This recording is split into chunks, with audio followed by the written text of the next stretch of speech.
দাজ্জালের নাম তো আপনারা শুনেছেন, ভয়ঙ্কর ডেঞ্জারাস একটা ক্যারেক্টার। পৃথিবীর শুরু থেকে শেষ পর্যন্ত এর চেয়ে বড় ফিতনা আসেনি, আসবেও না।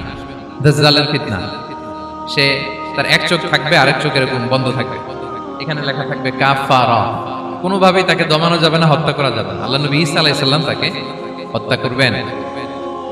তো যে ব্যক্তি সূরা কাহাফ তেলাওয়াত করবে, সূরা কাহাফের প্রথম 10 আয়াত বিশেষ করে মুখস্থ রাখবে, আল্লাহ তাআলা উসিনা ফিতনাতিদ দাজ্জাল, দাজ্জালের ফিতনা থেকে তাকে বাঁচাবেন।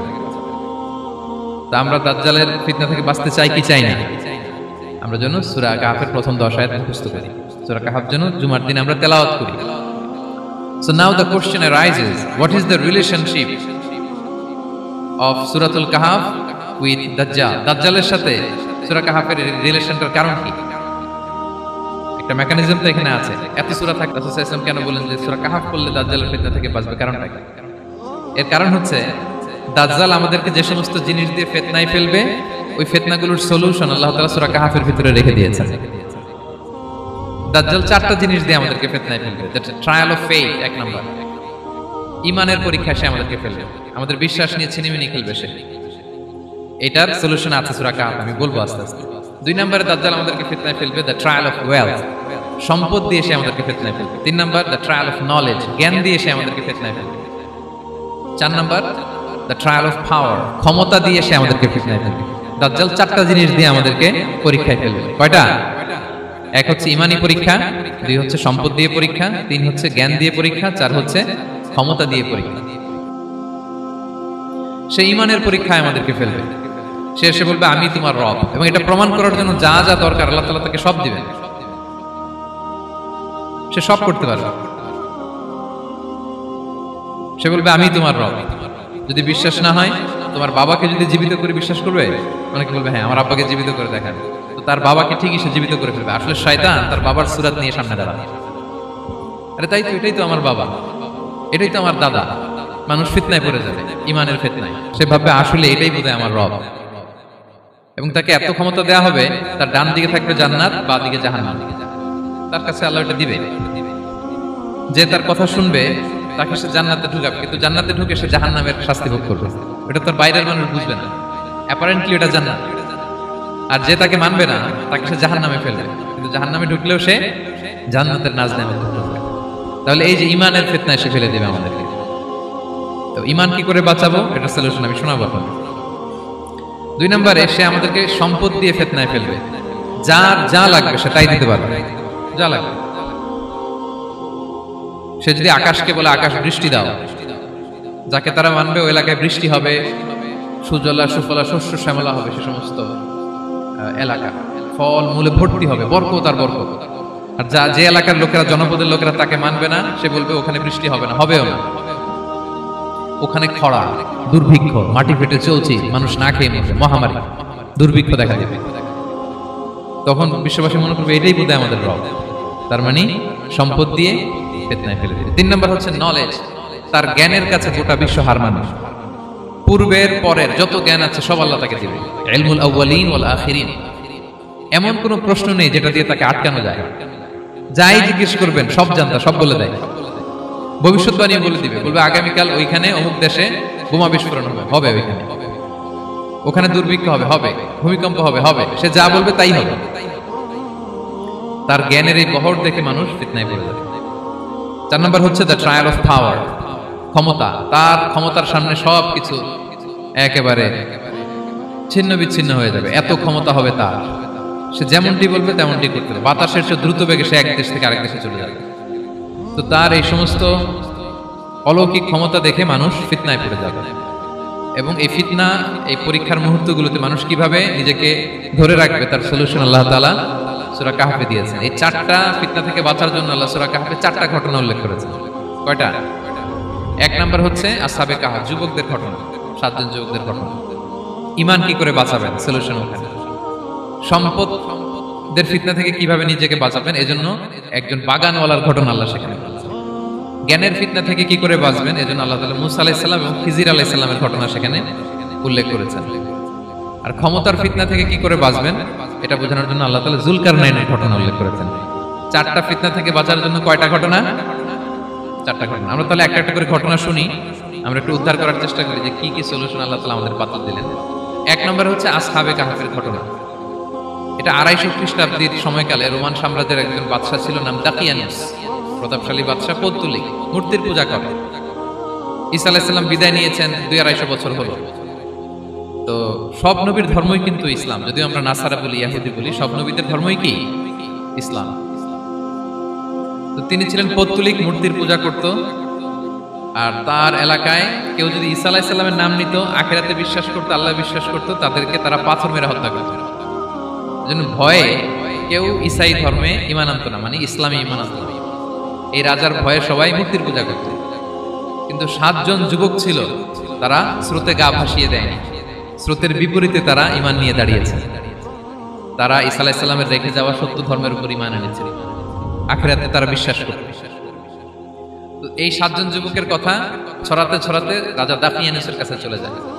উনি তো রেগে মেগে আগে ডেকে পাঠালো 7 জনকে। তাদেরকে জিজ্ঞেস করলো, তোমরা কাকে মানো? বলতেছে এক আল্লাহকে মানি।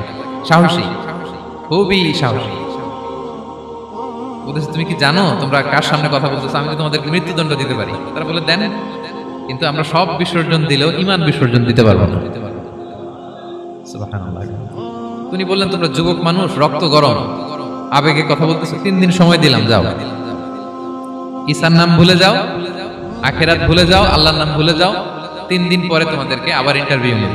ওই দিন যদি একই কথা বলো, পাথর মেরে 7 জনকে দুনিয়া থেকে উড়িয়ে দেব। তারা চলে গেল। এবার 7 বন্ধু মিলে পরামর্শ করতে লাগলো, কি করতে পারি আমরা, এই গুণে ধরা সমাজকে আমরা কিভাবে বাঁচাবো, এই পৌত্তলিকতার ছোবল থেকে এই ইফসিস নগরীকে বাঁচাবো কি করে। নগরীটার নাম ছিল ইফসিস নগরী। বর্তমানে এটা তুরস্কের ইজমির শহরে অবস্থিত। এখনো জায়গাটা প্রত্নতাত্ত্বিকদের ওই ইয়েতে এটা সংরক্ষিত, এখনো টুরিস্টরা যায়। তো তারা বললো, আমরা ঈমান বিসর্জন দেব না, যদি আমরা ওদের কথা মেনে নিই আমরা তো মুশরিক হয়ে গেলাম। চলো আমরা এক কাজ করি, আমরা এলাকা ছেড়ে দিই। এই 7 যুবক আল্লাহর উপর ভরসা করে তারা বাড়ি ঘর, আত্মীয় স্বজন সব ছেড়ে দিয়ে, লোকালয় ছেড়ে দূরে একটা পাহাড়ের ভেতরে আশ্রয় নিল। পাহাড়ের ভেতরে একটা গুহা ছিল, এই গুহাকেই আরবিতে বলে আল কাহাফ। কি বলে? এই সূরার নাম কি? সূরাতুল কাহাফ। তো তাদের সাথে সাথে একটা কুকুরও যাচ্ছিল। তারা বারবার তাড়িয়ে দেওয়ার চেষ্টা করতেছিল কুকুরটাকে, যাতে না যায়, কিন্তু কুকুর শুধু কান্না করে তার সাথে যাওয়ার জন্য ঘেউ ঘেউ করতেছিল।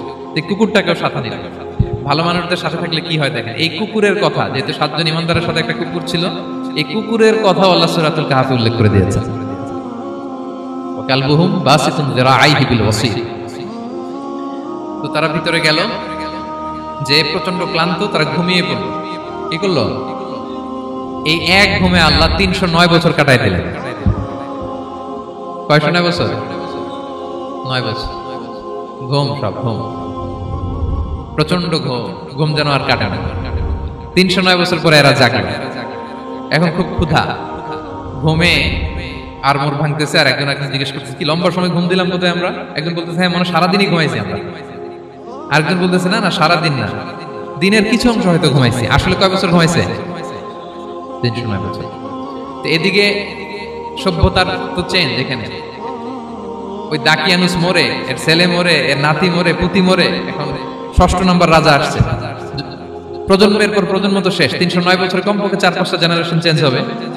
তো জেনারেশন চেঞ্জ হয়ে, এলাকা চেঞ্জ হয়ে, তারা যে স্বপ্ন দেখেছিল এই ইফসিস নগরীতে কালিমার পতাকা উঠবে, তাদের স্বপ্ন আল্লাহ বাস্তবায়ন করেছেন। 309 বছরের ব্যবধানে এই এলাকার সবাই মুসলিম হয়ে গেছে। আল্লাহ চাইছিলেন ওদেরকে দেখাবে এটা, কিন্তু স্বপ্নটা যে বাস্তবায়ন হয়েছে এটা দেখাবে। ঘুম থেকে উঠছে, একজনকে তারা বললো যে লুকায় লুকায় চাদর মুড়ি দিয়ে কিছু রুটি নিয়ে আসো বাজার থেকে, যাতে তোমাকে না চিনে। চাদর মুড়ি দিয়ে যাও। কিছু পয়সা ছিল, মুদ্রা দিয়ে দিছে। তো সে যে যখন দোকানদারের কাছ থেকে রুটি নিয়েছে আর মুদ্রা দিছে, দোকানদার বলে, এই মুদ্রা কোথা থেকে আসলো? 309 বছর আগে মালয়েশিয়াতে রিঙ্গিট ছিল কিনা জানি না, যেভাবে ওরা ট্রানজাকশন করতে পারে, যেটা ছিল ওইটা যদি এখন কেউ দেয়, রাজধানী বিলাসে খাবার পাওয়া যাবে? হ্যাঁ। তো রুটিওয়ালা বলে, তুমি বর্তমান সময়ের মুদ্রা দাও, এটা দিচ্ছ কেন? বলতেছে, এটা তো বর্তমান সময়ের মুদ্রা।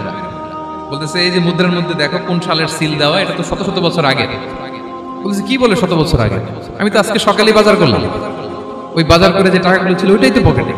বলতেছে, বলে কি? নিশ্চয়ই তুমি গুপ্তধনের সন্ধান পেয়েছো, হিডেন ট্রেজার। বলো, মানে তার সাথে এদের কথাবার্তা কিছু মিলতেছে না। পরে তাকে ধরে ওই সময়কার রাজার কাছে নিয়ে গেছে। ওই রাজা আবার মুসলিম, সবাই মুসলিম। সে যা বলে এরাও কেউ বিশ্বাস করে না, এরাও যা বলে এও বিশ্বাস করে না। আর এলাকা এর বাড়িঘর আসবে কোত্থেকে? এর নাতি পুতি যা আছে 5-6 পুরুষ তো মরে সবাই কবরে। তখন তার কথা শুনে সবাই অবাক।